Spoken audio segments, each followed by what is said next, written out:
comunidade, sejam muito bem-vindos mais uma vez. Eu sou Carol Fialho e este é o Apegados Podcast, um lugar de informação, acolhimento, não julgamento, um lugar seguro para sua família. Cheguem e fiquem e se sentem, porque o assunto hoje é importante. Inclusive, me identifico, inclusive o dia de hoje foi um caos. Eu estou aqui à beira de um burnout materno e nós vamos falar sobre isso com a maravilhosa Aline. Seja muito bem-vinda. Muito obrigada por ter aceitado o nosso convite. A Aline é psicóloga e também trabalha hoje na pós-graduação da Unifor, Universidade de Fortaleza. Fala um pouquinho sobre a sua trajetória, como que você escolheu esse tema de pesquisa, como que você chegou até aqui, apesar de que é tão comum a todos nós, infelizmente, a todas nós. É verdade. Mas, enfim, antes de começar falando da minha trajetória, agradecer esse convite, para conversar sobre um tema tão relevante e poder também, encontrar com você, contribuir, rever, e contribuir também com o Apegados, que de fato tem uma importância aí muito grande para os pais, para as famílias, E aí esse tema do burnout é de fato muito relevante clinicamente, socialmente. E, apesar de recente, investigado, é algo que já está trazendo importantes contribuições também para a ciência, com implicações bem importantes nas reflexões e naquilo que possa oferecer de resultados para as famílias. Mas eu sou psicóloga de formação, psicoterapeuta clínica, tenho uma formação em psicodrama, mas muito cedo comecei a trabalhar com casais, com famílias, então fui estudar abordagem também sistêmica e sempre tive esse projeto, a clínica acaba que você fica restrita ali a um público, mais individualizado, menor, e eu tinha essa ideia de contribuir mais socialmente com a psicologia. Daí eu entrei na graduação, fui para a pós-graduação em psicologia da Unifor e o meu laboratório de estudos, que é a Lesplexus, trabalha com casais, famílias e comunidades em situações de vulnerabilidade. Certo. Então, essa temática da família, além família e casal, é uma temática da clínica, da minha clínica, mas é uma temática primordial do laboratório de pesquisa. Certo. Então, no geral, são temáticas que as famílias, os casais ou comunidades estão em situações de vulnerabilidade. Então, esse tema do burnout, estudar a maternidade, estudar a parentalidade, estudar a diversidade, resiliência, é uma temática que, que precisa, que merece, cada vez mais aprofundamento, estudo. E, então, caiu aí, como eu falei, principalmente agora no pós-pandemia. Sim. Até então, a gente ainda não tinha adentrado nessas pesquisas, mas ele ganhou realmente mais e mais relevância agora nos últimos 5 anos e com a pandemia. Então, é bem recente, apesar de eu já estar há alguns anos na pós-graduação, trabalhando principalmente o tema da resiliência e diversidade, esse tema do burnout agora vai ser, certo, é uma linha de pesquisa e que tem grandes chances de avançar e expandir bastante com outros projetos, São projetos ainda iniciais, mas também de intervenção. Sim. Com as famílias. Eu lembro de ouvir muito sobre o burnout na época da pandemia e logo depois. Era todo canto, todo artigo, toda semana saía um e as pessoas falando. E aí eu tive acesso inicialmente à ciência do burnout, mas depois que eu ouvi do burnout materno, eu disse, gente, isso faz muito sentido, Exatamente. É tão presente. Mas eu gosto de trazer definições aqui, Aline? Vamos começar definindo o que é o burnout e depois refletir um pouco sobre por que as mães estão tão acometidas, por que as mães estão tão exaustas. O que está acontecendo? Por favor, me diga. Tá, vamos lá, vamos pensar juntas, Mas, o burnout, ele é uma síndrome, que está relacionada a um estresse crônico em relação ao exercício parental. Tá? Então, é uma síndrome, que tem essa cronicidade. É algo que acompanha a vida por exemplo, dessa mãe ou dessa pessoa que exerce a parentalidade por um período mais relevante, Não é algo que acontece dentro de um mês, 2 meses. Isso tem uma certa estabilidade em termos de vivência estressora. Isso, então não é assim, um momento, vamos supor, traumático. É o evento contínuo de alto estresse que causa o burnout materno. Exatamente. Né? Certo. Né? E que isso pode ter sido agora, por exemplo, como foi na pandemia, pode ter sido, às vezes, numa situação de luto, numa situação de perda.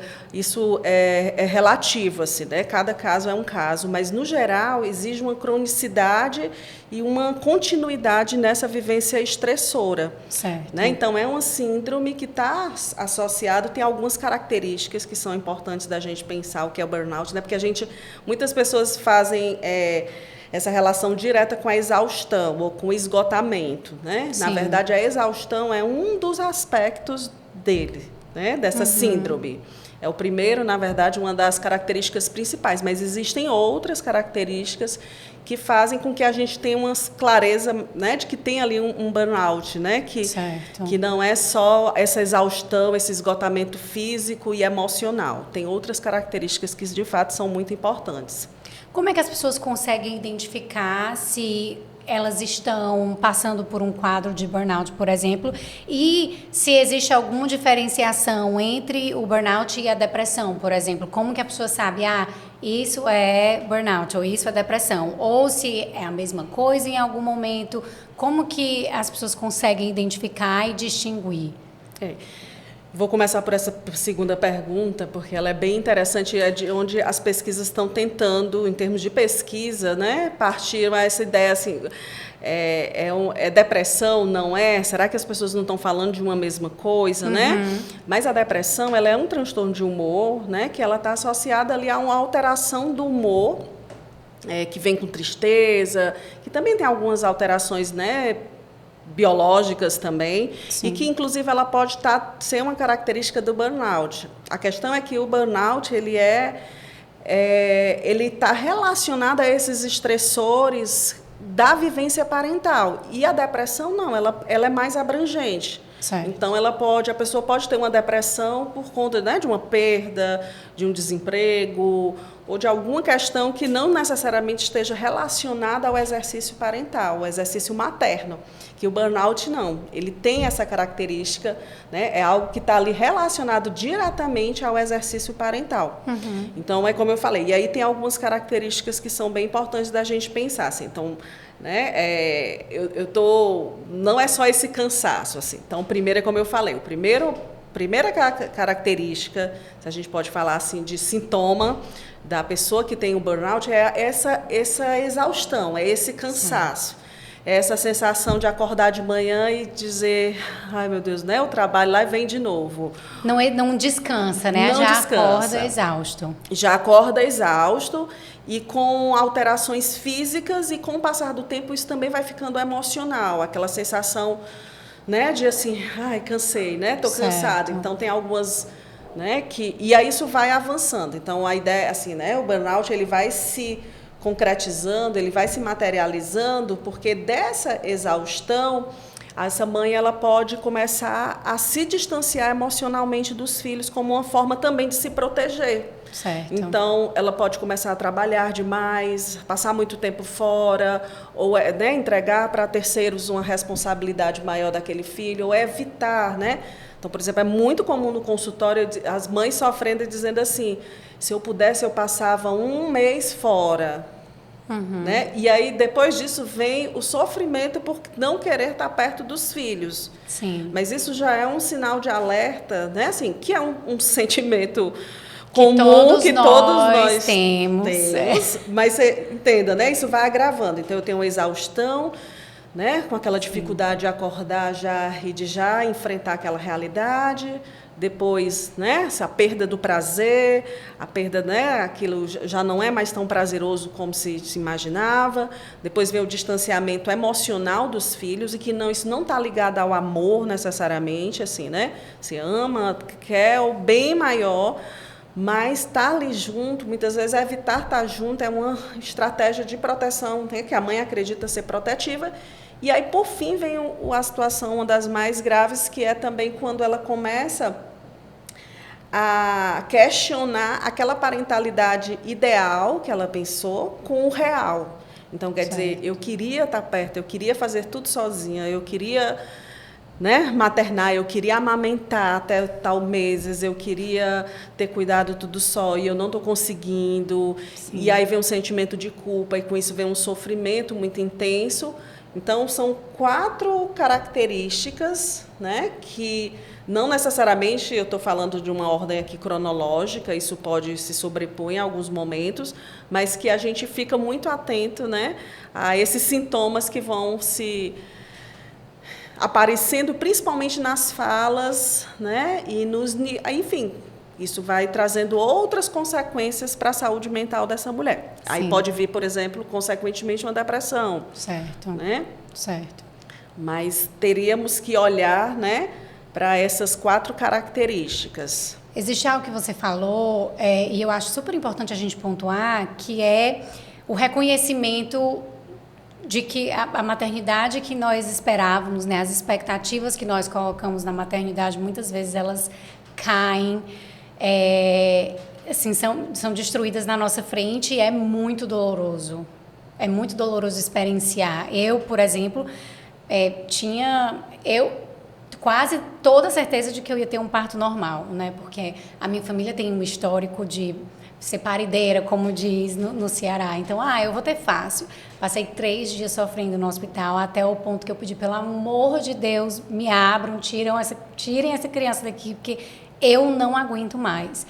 E a amamentação foi outra coisa que ninguém nunca... Eu olhava foto, eu achava aquilo que era natural, né? Primeiro de tudo, é natural, vai ser natural, o neném vai sair, ele vai encontrar o caminho dele e vai ser tudo lindo e maravilhoso, porque eu vejo nas fotos, nas pinturas, é tudo tão romântico, lindo. E foi um sofrimento que, assim, diariamente eu sofria e eu me sentia menos porque eu não conseguia, e tem algum problema comigo, e eu não tenho leite para minha filha. Então, já comecei dentro porque todas essas expectativas caíram por água abaixo, inclusive uma que não se fala muito, mas que é muito importante mencionar, é a ideia de que o seu filho nasceu, você vai amar aquele ser mais do que tudo na sua vida, que é instinto e que vai ser a melhor coisa da sua vida, e imediatamente isso vai acontecer. Minha filha nasceu e eu olhava para ela e cadê, né? E aí, que horas que esse instinto entra? Que horas que esse amor aparece? E eu não conseguia, e eu só me sentia exausta, e eu me sentia triste, eu me sentia fracassada naquele papel. E aí, acho que demorou 1 semana e meia para que um momento eu estava ali só eu e ela, e eu disse... eu acho que isso é que é amor. Mas eu entendia, antes de ter a minha filha, eu pensava, na hora que eu ouvi o choro dela, eu vou amar. E não foi assim. Né? Assim, não foi assim. Então, eu acho esses discursos e essas conversas que a gente tem sobre maternidade, a gente falar da realidade, para algumas pessoas, sim, acontece dessa forma. E que bom, né? Mas para outras, não. Exatamente. E aí, significa que somos menos, significa que eu acho que já tentar se encaixar com essas expectativas já vai causando uma exaustão e uma sensação de fracasso misturada que pode fazer com que a gente queira agora lutar para ser perfeita, para compensar. E também é um risco, né? Assim, a gente entende que as mulheres são muito mais acometidas desse perfeccionismo e que isso não é algo positivo. Exatamente, perfeito. Inclusive, assim, o burnout, né, parental, que é o conceito maior, né, que a literatura trabalha, pode envolver tanto homens quanto mulheres, assim, pais ou mães. Mas a gente sabe que por conta dessas expectativas sociais e por esse maior nível de responsabilização das mulheres, o percentual de mulheres com burnout é muito maior do que o dos homens, né? Sim. Apesar de que quando os homens têm o burnout paterno, eles têm uma gravidade maior do que a das mulheres. Isso é um dado muito interessante e ainda pouco investigado. né? Sem querer fazer nenhuma piada aqui, mas já fazendo, é aquela coisa de o homem se machuca, meu Deus, sabe, parece que tá morrendo. Quando a gente vai ver, é uma feridinha de nada, gente, dá vergonha do drama. Pronto, exatamente. Tem uma gravidade, assim, né? Sim. Acaba que eles...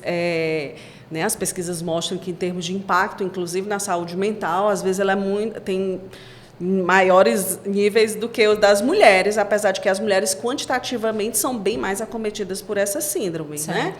Então, e aí quando você tocou no ponto um dos centrais, que é, né, que é um fator de risco a esse esgotamento, assim, porque primeiro a gente tem que considerar vários fatores de risco, que tem questões desde individuais, né, de características dessas mães, dessas mulheres. Tem fatores relacionais ali, familiares, relacionamento conjugal, próprio familiar. Tem a característica da criança. Sim. E tem características socioculturais, tá? Perfeito. E tem uma outra questão que é muito importante dizer, que é assim, não são só... Nem todas as mulheres ou as mães ou os pais vão passar por isso. Por quê? Porque mesmo com todos esses estressores, a questão é que quando a gente pensa, imaginar uma balança que desequilibra, o estresse ele vem, mas se eu tenho muitos recursos, tá? Eu posso, de alguma forma, amenizar esses estressores. Certo. No entanto, às vezes, esses estressores, eles estão muito, essa balança está muito desequilibrada. Então, a tendência, a chance de ter um esgotamento, ela é bem mais alta. E quando você fala de recursos, você fala tanto do aspecto individual, por exemplo, quão resiliente eu sou, meu temperamento, quanto eu aguento, por exemplo, né, que todos nós temos níveis diferentes, tolerâncias diferentes à frustração e ao estresse, mas também apoio do sistema ao seu redor, né? Certo. Exatamente. Então, por isso que, assim, né, eu estou falando, tem o risco, mas tem os fatores de proteção, tem os recursos, né? Tem as demandas. E ambos a gente precisa pensar desde questões individuais a familiares como socioculturais. E aí, falando dos fatores de risco, um dos principais que você traz é essa idealização da maternidade como algo instintivamente, né, feminino. Então, se eu sou mulher, eu vou ser mãe. Então, já tem uma expectativa muito alta aí de que a maternidade ela venha, né? E aí a Elizabeth Badantec traz, né? Assim, não é qualquer mãe, é uma mãe boa, né? Sim. Uma mãe que vai ter um nível de...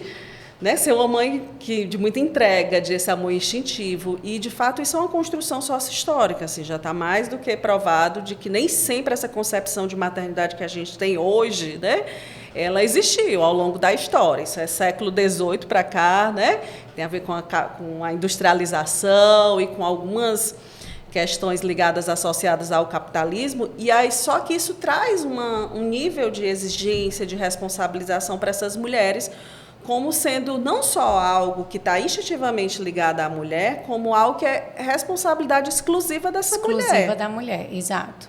Então, aquilo que a gente conversava, assim, tem um trabalho aí invisível, né?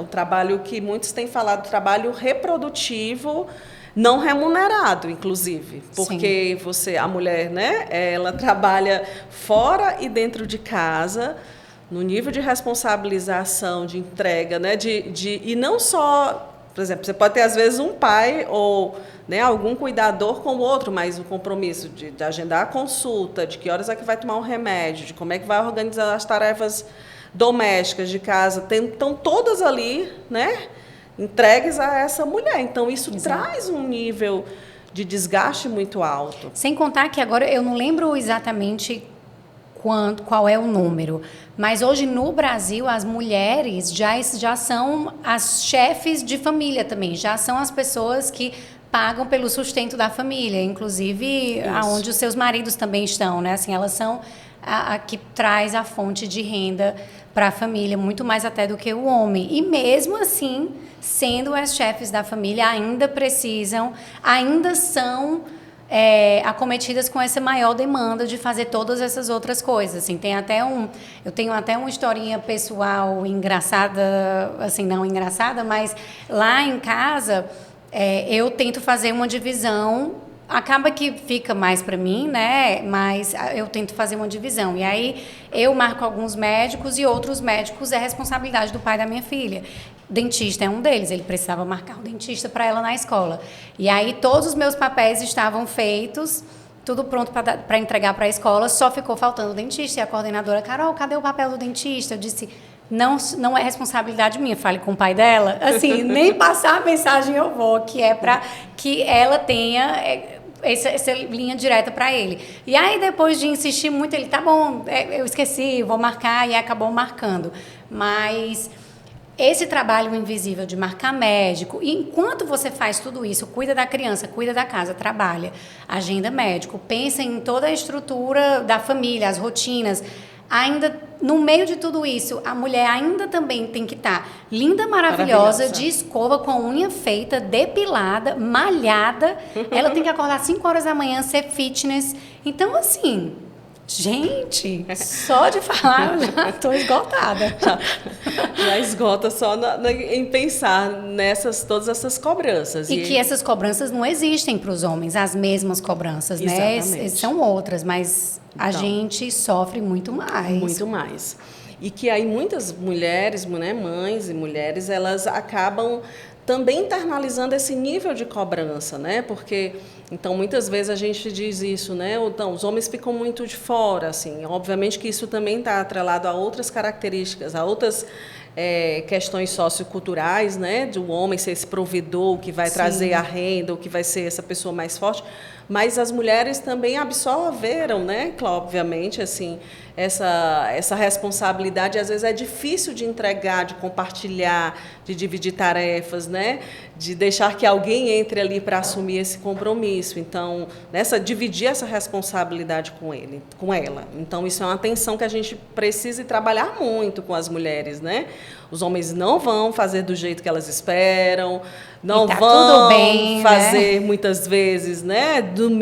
Seguindo aquele mesmo caminho, mas é muito importante, né, que esse espaço também seja aberto para que eles se apropriem desse lugar. Exato. Quer dizer, abrindo ainda é difícil deles entrarem, imagina quando essa barreira ela fica muito fechada, né? Quando a gente toma tudo para si, né? Sem deixar com que os pais também participem mais do processo. Exatamente. E aí, além dessa idealização da maternidade, que tem a ver com a construção sociohistórica, tem uma outra que a gente tem falado muito, que é a parentalidade intensiva, que é esse nível de especialização da maternidade. Então, né, trabalhamos para tornar nossos filhos bem-sucedidos no futuro. E daí, para isso, tem todo um protocolo, né, a ser seguido, como você falou, né? Uma expectativa de ter o parto normal, aí de amamentar até tantos meses, né? Não vai usar chupeta, quais vão ser, né? Qual é a creche, quem que vai cuidar, só eu que cuido. Então, tem um nível de exigência e que aí está junto com uma característica individual, que é um fator de risco, né, ao burnout, que é o perfeccionismo. Sim. Né? E isso torna tudo muito mais intensivo. Sim. E com dificuldade realmente, né, de dividir responsabilidade, ou de lidar com os fracassos, com as suas próprias fragilidades, aquilo que não consegue, né? Porque não vai sair tudo perfeito, né? A maternidade ela vai nos colocar numa relação com o outro que não depende só daquilo que eu quero ter controle. O outro tem autonomia ali para existir, né? Sim. Então, essa frustração ela vai vir muitas vezes. Então, quanto maior esse nível de exigência, essa necessidade, né, de ter esse perfeccionismo, mais chances de frustração. Isso é uma coisa super bem pontuada, Aline, porque eu tento trazer tanto aqui para o Apegados esse discurso científico, mas também humano, de dizer, eu não estou negando a importância da gente ter informação e saber que algumas coisas são benéficas, são maléficas. Eu não estou tirando a importância da educação, é por isso que a gente está aqui, né? Por isso que o Apegados nasceu. Mas, ao mesmo tempo, me preocupa muito o discurso que a gente vê nas redes sociais, que bota medo nos pais, de que você precisa estudar horrores, porque agora existe um método para que você seja esse pai, essa mãe. E aí, qual é o espaço para a humanidade? Me faz pensar também no conceito do Winnicott de parentalidade suficientemente boa, né? De maternidade suficientemente boa. Isso E mesmo. muitas vezes, quando entra um técnico nesse ambiente, é muito pior, porque fica tão nessa tecnicidade e cadê o afeto? Cadê o amor? Cadê o que da ordem do emocional? A gente estava até conversando antes de começar a gravar, falando que quando eu fui mãe, eu já era psicóloga do desenvolvimento há muitos anos, a gente tem acesso à pesquisa, etc. Mas muito do parentar não é, gente, da ordem do racional. Não é. Ah, se fosse. Nós somos acometidos por uma gama de emoções diferentes. Muitas vezes a gente tem controle, muitas vezes não. E aí você encontra mães na clínica, muitas das minhas pacientes mães, elas estão... Eu começo a sessão, e aí, como foi sua semana? Como é que você está? Estou exausta. Assim, Isso. 9 de 10. O começo da sessão é a primeira frase. Eu estou exausta. Exato. Vou até escrever um livro no título, Estou exausta. É a primeira frase. Ai, Carol, por que isso e aquilo? E uma cobrança interna muito grande. Exatamente. Quando a gente vai ver essa crença, ela tá saindo... A gente, historicamente, também vê que o nível de perfeccionismo hoje está muito associado com os níveis de cobranças parentais. Né? E que isso começou a acontecer e a aumentar antes mesmo das redes sociais. Então, a gente não pode culpar as redes sociais exclusivamente por isso. Não. Então, os níveis de cobranças parentais já estavam muito grandes. E aí, hoje, junta essa bagagem com o extraordinário que existe nas redes sociais, né? De pessoas que nunca falham, de que é maravilhoso, de que você tem que ser assim, assado, tem que dar conta de uma gama de informações que, diga-se de passagem, muitas vezes são contraditórias. Duas pessoas que você segue, que você admira, que você confia, estão falando coisas diferentes para você. E aí, né? Onde é que a gente fica? Isso. Então, eu acho que também tem que dar uma... Vamos respirar, vamos... Eu falo muito que a gente precisa abraçar os erros, que erro faz parte de todo o processo, de que nós precisamos permitir a nossa humanidade, porque senão vamos todos entrar num esgotamento. A nossa sociedade é a sociedade do cansaço, né? Tá todo mundo cansado. E quando junta o maternar, então todas as mães estão exaustas. Com certeza. É isso. E eu tenho uma frase que eu uso muito, né? Assim, que a maternidade ela é única para cada mulher. Então, quando a gente entra nesse lugar, né, da padronização ou de seguir um modelo idealizado, isso é um fator de risco. Isso coloca as mulheres num lugar de risco, né? Sim. Não que a gente não possa assim, nos inspirar em algumas mulheres ou estudar, né, se preparar para isso, mas entender que a maternidade ela fala de uma relação, Sim. que não é só sobre você, né, não é sobre a relação com o filho, é relação com a família, é relação com o mundo. Então vão ter acontecimentos, por exemplo, né, para que a situação mais que nos fez nos deparar com a ideia de que não temos controle de nada quando veio agora a pandemia, Sim. né? Quantas pessoas planejaram a maternidade de uma forma que foi completamente diferente quando chegou a pandemia, que não podia, né, sequer o medo de ir ao hospital, de não ter contar com rede de apoio, né, e que precisou se reorganizar frente a essa realidade. Sim. Então, aquelas pessoas que ficaram num nível, né, muito idealizado, entraram também num sofrimento muito maior.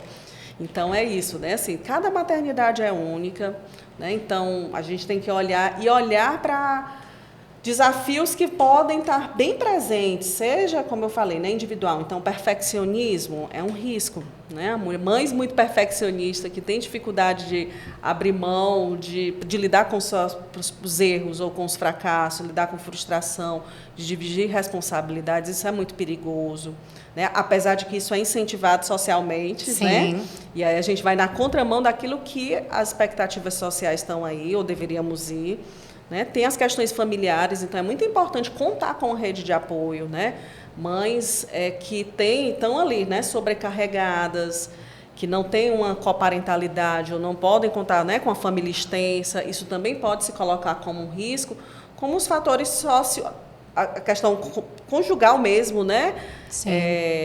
Às vezes o estresse, o conflito conjugal, isso traz também uma sobrecarga, um nível de sobrecarga muito alto para essa mulher. E as questões socioculturais, como a gente está trazendo aí, que aí eu sempre gosto, assim, quando veio esse tema do burnout, assim, né, para pensar, porque É como se a gente fosse, quando eu digo vai na contramão daquilo que a gente passou, né, 2 séculos aí, 3 séculos praticamente, entendendo que ser mãe como algo essencializado, né, essencialmente da mulher e algo, esse amor tão naturalizado, instintivo, não é assim.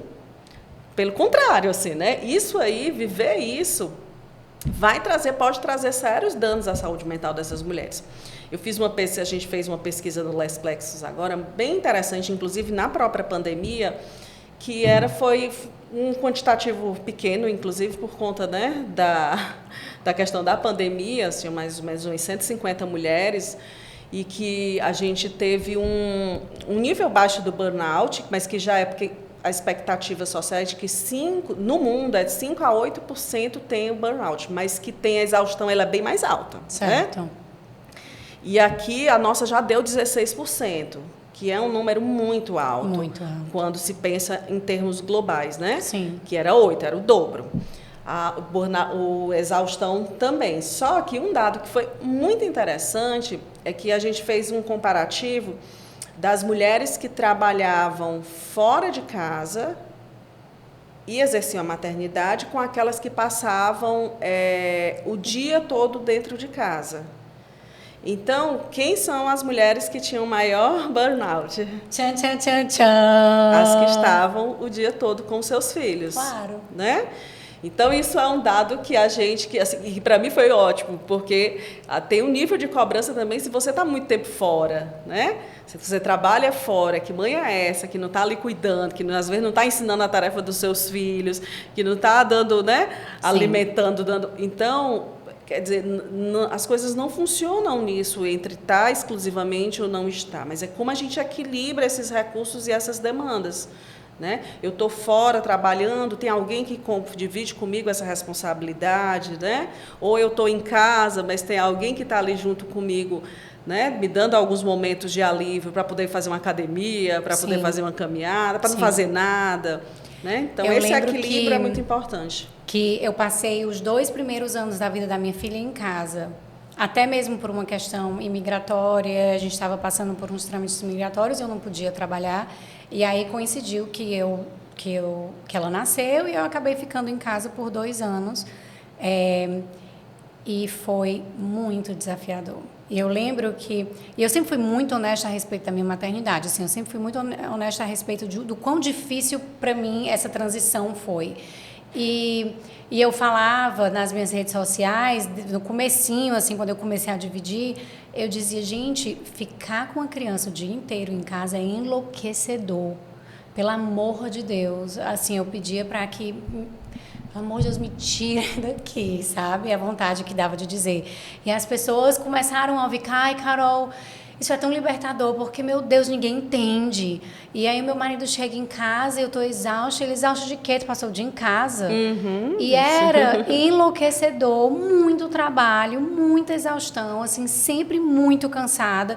E aí, quando eu comecei a trabalhar formal, de sair de casa, parecia que eu estava, assim, numa colônia de férias. Sair de casa, para mim, é colônia de férias, sabe? Porque realmente, assim, claro que tem pessoas que, de novo, a maternidade ela é singular. Tem pessoas que se encontram muito e amam isso. Mas existe uma grande população que isso não acontece, que é muito difícil e a gente precisa dar voz a esse espaço, né? Já Exatamente. que foi durante muito tempo oprimido, né? Assim, quase que inexistente. Ninguém fala sobre as dificuldades da amamentação ou da maternidade, porque é tudo muito lindo e se der voz para essas mulheres, elas vão querer começar a fazer outras coisas e agora, e aí nós, macho alfa, vamos ter que dividir tarefas domésticas, não. Né? Não vamos falar sobre isso. Exatamente. E aí, quais são, Aline, os maiores impactos do burnout materno na família? Né? Porque quando a gente fala de feminismo, a gente fala de divisões de tarefas, eu falo muito no sentido de que isso beneficia a todos nós.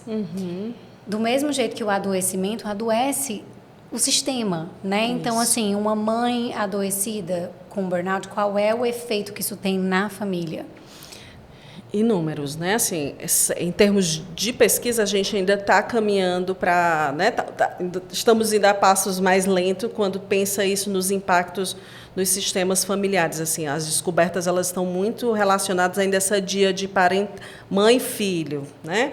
Mas certamente, assim, a gente tem primeiro esse impacto, primeiro na saúde mental, e a gente já sabe há longas datas que mães, a depressão materna, né, o problema de saúde mental nessas mães tem um impacto direto na relação com os filhos, inclusive na saúde mental dos filhos. Inclusive, tem uma professora da Columbia University que ela fala que o maior dado assim mais importante que vai definir uma saúde, um futuro saudável emocionalmente para a criança é ter um cuidador saudável. Então, exatamente. Se esse cuidador não está saudável, vai afetar diretamente o desenvolvimento emocional, cognitivo e social dessa criança. Exatamente. Então, por isso que, assim, né, cuidar da saúde mental das mães, e a gente está falando de mães aqui por conta da maternidade, né, mas que é um lugar do cuidador, independente se é uma mãe, se é um pai, né? Ou se são duas mães, ou se são dois pais, assim. Então, a questão é que isso vai ter um reflexo na relação, na saúde mental do filho e, sem dúvida nenhuma, na satisfação conjugal. Isso vai aumentar o nível de conflito conjugal, né? Isso pode ter aumento de separações, enfim, quer dizer, aquilo que a gente, por isso que eu digo, aquilo que a gente imagina, ou pelo menos se imagina socialmente, de que aquela mulher viver ali mais exclusivamente, né, a maternidade de uma forma muito intensiva, isso traz problemas para ela, para o exercício parental e para o próprio sistema familiar. E como é que a mulher sai dessa, Aline? Como que, se as pessoas, se quem estiver ouvindo aqui a gente se identificar com esse quadro, tiver assim quase que desesperançosa, o que é que a gente pode dizer assim? Como que você pode... Que ajudas você pode procurar? Como que você pode sair desse quadro? Tem, como eu falei, os fatores de proteção, né? Assim, como buscar ajuda, quais são os recursos que essas mulheres podem acessar. Primeiro delas, essa ideia, né? A maternidade ela é única, né? Cada mulher vai construir o seu caminho, mas ela também não é exclusividade só dessa mãe, né? Dessa mulher. Então, agora na pandemia teve um provérbio, né, popular africano que diz que assim que uma das principais revelações, descobertas da pandemia é que assim é preciso de uma vila para educar uma criança, né? E eu acho que é isso, né? Você entender que a maternidade ela não é exclusividade dessa mulher e que inclusive não é exclusividade só da família. Você veja que a gente está falando de construções sócio-históricas, né? Veja que, por exemplo, agora na Argentina, agora que eu digo há uns anos recentes, né, foi institucionalizado o reconhecimento do trabalho reprodutivo, né, o trabalho esse que a gente está chamando de trabalho invisível, como um trabalho remunerado. As mulheres ganham por isso, vão começar a ganhar por isso. Então, tem questões, né, políticas, questões econômicas que precisam ser modificadas, também serem trabalhadas para a gente pensar em como essas mulheres vão sair. Ok, mas está ali num âmbito, né, mais macro. Como é que a gente pode pensar isso de uma forma mais micro, né? Em termos de características individuais, como eu tinha falado, o perfeccionismo é um risco, mas, em compensação, a autocompaixão. Né? Essa mulher que ela tem amor à vida dela, ela reconhece que tem um sofrimento. Né? Você deu até o exemplo, a história da autoeficácia, assim, né? O do planejar, o que é possível, o que é que eu não consigo. Né? A própria empatia, que tem a ver com essa autocompaixão, assim, acho que isso aqui são características individuais. Fazer uma atividade física, ter um espaço para o autocuidado. Né? Então, muitas mulheres dizem, mas eu não tenho tempo. E se eu não cuidar do meu filho, eu já passo o dia fora, e se eu não for dar a jantinha dele ali, como é que eu vou ficar? Sim, mas se você não for, você não precisa ir todos os dias na semana, mas 2 dias na semana você pode fazer sua atividade física, você pode fazer sua caminhada.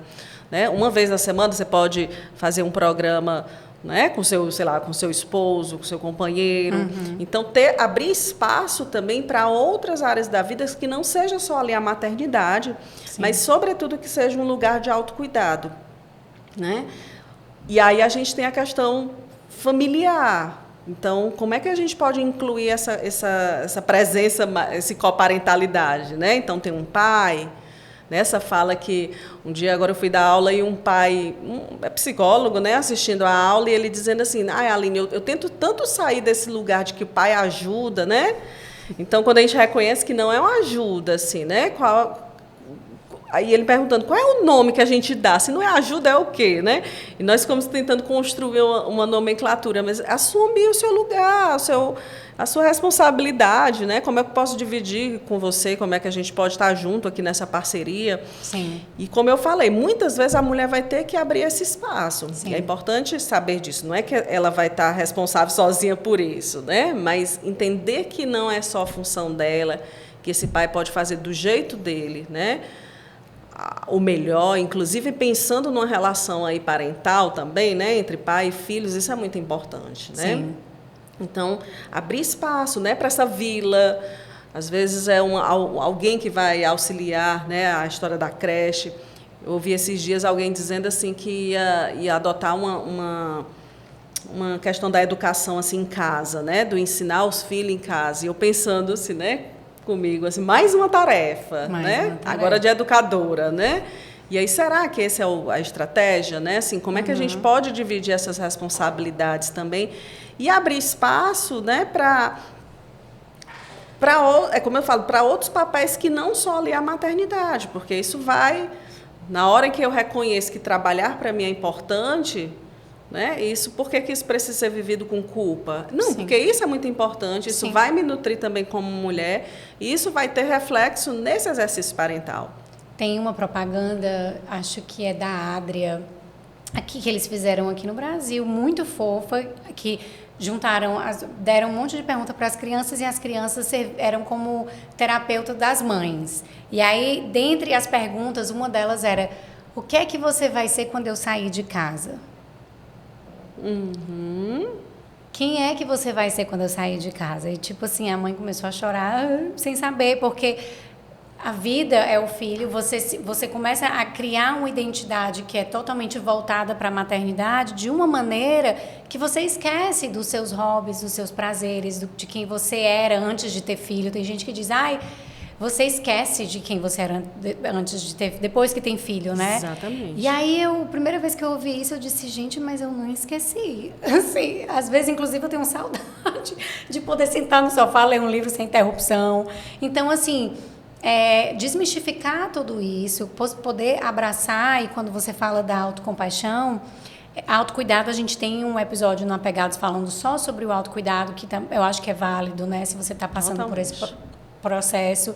E nós vamos fazer eu vou fazer um também falando sobre a autocompaixão, que é uma pesquisa que eu estou inserida nesse momento agora, da Christian Neff, que ela fala que existem os processos, os passos da autocompaixão, né? Que a primeira delas é você reconhecer que esse sentimento e abraçar, né? Nossa, eu estou exausta. Nossa, exaustão, vem, vamos sentar juntas aqui, né? Reconhecer, isso, abraçar, não é tentar evitar, não é reagir a isso, é simplesmente deixar com que ela exista, reconhecer a presença dela, entender que o que quer que seja que você esteja sentindo, milhões de pessoas ao redor do mundo estão sentindo a mesma coisa que você. Exatamente. Apesar de que somos diferentes, as pessoas, nós todos compartilhamos dessa sensação de exaustão, de ter uma expectativa quebrada, né? Assim, é muito comum da mulher sentir todas essas coisas. Exatamente. Então, milhares de pessoas ao redor do mundo estão sentindo a mesma coisa. Quando a gente começa a ampliar essa consciência, a gente começa a ter mais essa sensação de que, nossa, eu não estou sozinha nessa, né? Então, isso automaticamente traz a naturalização dessa emoção. Exatamente. Que diminui o poder dela. Porque agora a gente não está sozinha, ela não está tomando conta, né? Isso. Assim, diminui muito o poder quando você identifica, isso não é particular meu. Exatamente. Né? Você abraça o sentimento, porque é isso que eu sinto muito também no consultório com as mães, né? Assim, uma negação desse sofrimento, da dor delas, né, do que elas estão sentindo naquele momento. Então, é aquilo que eu digo, né, eu tenho vontade de viajar, não, mas como eu estou sentindo isso aqui, né? Perdi o prazer, eu não estou sentindo prazer em sentar com meus filhos para brincar com eles, né? Sim. Ok, tá tudo bem, assim, né? Porque quando eu estava escutando você falando, Carol, eu pensei assim, né? Quer dizer, os dados globais, né, que é de 5 a 8% das pessoas, né, e se eu considerar que aqui no Brasil, inclusive pelas questões socioeconômicas, pelo nível, pela quantidade de mulheres chefes de família ou de mães, famílias monoparentais, né, famílias solos chefiadas por mulheres, por exemplo, isso tudo pode trazer alguns desafios a essas mulheres, assim. Mas, assim, a gente está falando aqui, inclusive, como uma forma de evitar chegar nesse burnout, né? Exatamente. Porque, quer dizer, eu estou aqui na exaustão e daqui a pouco eu estou perdendo o prazer de estar brincando ali com o filho, né? E daqui a pouco eu já estou querendo passar mais tempo fora do que em casa. Então, o que é isso? O que é isso, né? Como é que eu vou lidar com todos esses sentimentos? Porque quando a gente nega e não reconhece, não abraça isso, é muito difícil de cuidar. Sim. É muito difícil de aceitar que ali tem um lugar de adoecimento, né, que precisa de cuidado. Então, por isso que, por exemplo, né, a autocompaixão, ela tem sido como a autoeficácia, né, a empatia, e contar com ajuda, não é só... Esse é o primeiro passo, assim, né? Tem outros. Eu acabei não falando, mas dentre esses fatores de risco também tem questões assim, né, que é para pais e mães, por exemplo, uma questão que pode aumentar o risco são as características da criança. Então, sejam características psicológicas de temperamento da criança, né? Como inclusive alguma deficiência que vai exigir mais cuidado, mais atenção, né? Mais trabalho dessa mãe ou dessa família. Então, isso pode trazer, quer dizer, quanto mais risco, quanto mais estressores, se eu não trago as demandas, os fatores de proteção, as chances são altas de ter uma síndrome, né? De desenvolver uma síndrome com várias outras consequências, não só para a mãe, como para a família toda. Por isso que aqui a gente gosta tanto de cultivar uma comunidade de não julgamento, porque eu acho que esse é o primeiro passo, assim, e também o que está mais próximo do que nós, enquanto sociedade, podemos fazer umas com as outras, né? Porque eu também sinto que as mães são as primeiras a apontar os dedos para as outras. E aí, então, se a gente cria uma sociedade, uma comunidade de não julgamento, de poder entender que o maternar é único, cada experiência traz em si as suas dificuldades, as seus coisas lindas e também as suas dificuldades, mas entender que não tem que nada. Cada contexto é um contexto e é tudo muito singular, apesar de que dividimos muito dessas emoções, né? As emoções, elas são universais e os contextos, eles são muito singulares. E vai depender da história de vida, vai depender de todo um aparato biológico, social, cultural, tudo, né? Então, assim, é muito importante, enquanto sociedade, mulheres, mães, companheiras, de segurar a onda no julgamento, porque isso só faz aumentar o nível de estresse, de cobrança dessa outra, né? Exatamente. Que nós, às vezes, não temos nem acesso ao sofrimento que ela está passando. E é um comentário que a gente faz que ela volta para casa destruída e leva para terapia. E aí a gente escuta aqui enquanto psicóloga e tenta dar uma acolhida, né? Assim, porque a pressão é muito grande. Então, quando a gente consegue diminuir esse julgamento, acho que também dá uma segurada. Aline, muito obrigada pela presença no Apegados. Foi muito gostosa e importante a nossa conversa. E você que ouviu o episódio, se você acha que esse episódio é relevante para alguém que você conhece, vai lá, compartilha, manda. Vamos expandir essa mensagem. Uma outra forma de expandir a mensagem do Apegados é indo lá no nosso perfil, no Spotify, aqui no YouTube, ou no Apple Podcast, dá 5 estrelas. Se você não deu, dá 5 estrelas. Dá um like, dá 5 estrelas para o Apegados, que isso ajuda a expandir a nossa mensagem para mais famílias.